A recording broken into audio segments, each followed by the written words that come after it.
Gordon awoke with a start. He felt strange, but could not explain why. His driver, who had come to clean him before work began, reassured him. "It's the ditch water," he said to Gordon.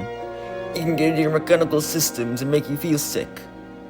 Gordon was satisfied with that explanation, but what was odd was that he couldn't remember falling into the ditch, even though it had recently happened. His memory was fuzzy at best. "Oh, I'm just exhausted from pulling the express so well," he chuckled to himself, and fell back into an uneasy sleep. He dreamt of vague images, those of a mine, and of darkness below. In these images, he felt apart from himself, as if viewing the events from above. He couldn't see anything clearly, but he felt strongly that these memories didn't belong to him. Later that morning, Gordon sleepily brought his train to the junction.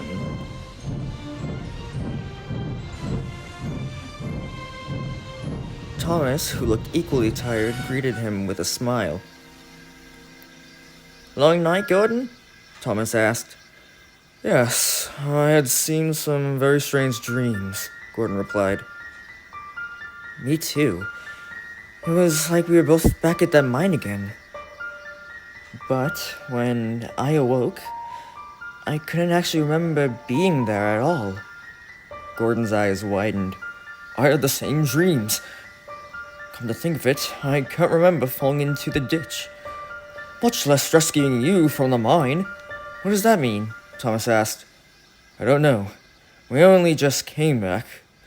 I remember bringing you to the yard just before the Queen arrived to the island." "I remember that too. But why can't we remember actually being at the mine?" The two engines decided to find out for themselves. That night, the two of them puffed down to the line, which led from the big station. They rounded the bend that led to the mines.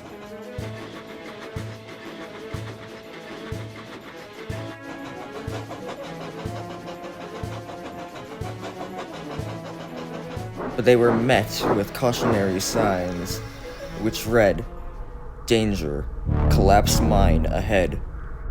"We'll have to investigate from here," said their crews, and they walked past the signs and toward the collapsed mine shafts.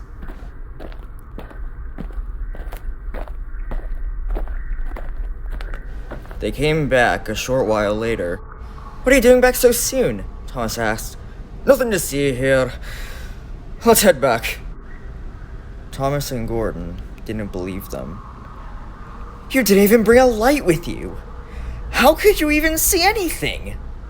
Their crews insisted, but Thomas resisted.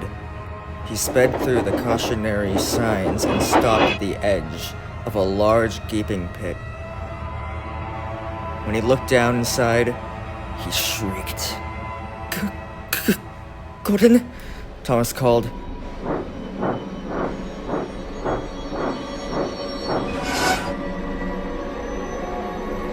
In the pit were two mangled engines.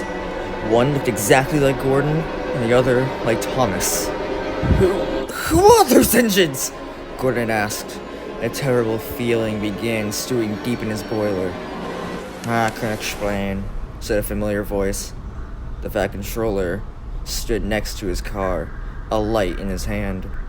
"I hope this day would never come, but alas, here we are."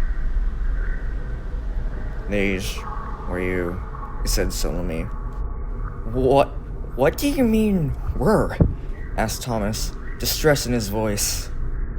"When you fell into the mine, Thomas, you didn't just fall. The mine collapsed beneath you, swallowing you whole.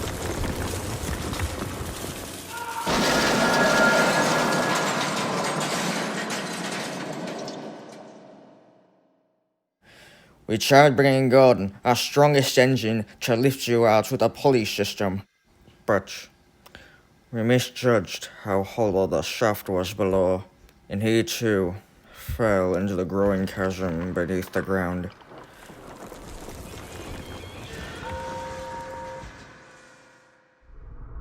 But how can we be here if we're down there? Gordon asked. It's a gruesome tale, said the Fat Controller. We had a major scandal due to the lack of our judgment, and to shave face, we shaved your faces.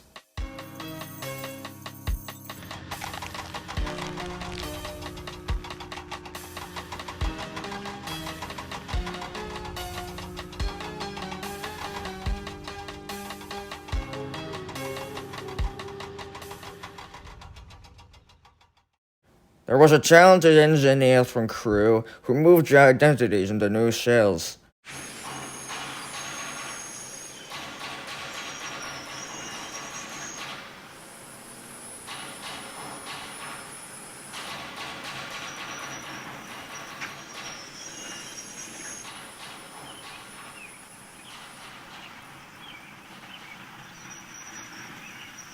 The engines you see below, your former shells, were prototypes. Thomas and Gordon didn't know what to say. In their confusion, they began to cry. That doesn't change who you are now, said the Fat Controller. You're still two of my most useful engines. We gave you a second chance, and you avoided a scandal. We understand, Thomas said in a derisive tone. Soon after, the two engines slunk home, buffer to buffer. Everything felt familiar and foreign at the same time. They didn't feel whole anymore, knowing that a part of them was rotting away in the bowels of the mine. They only hoped that one day, many years from now, these memories would become fuzzy too.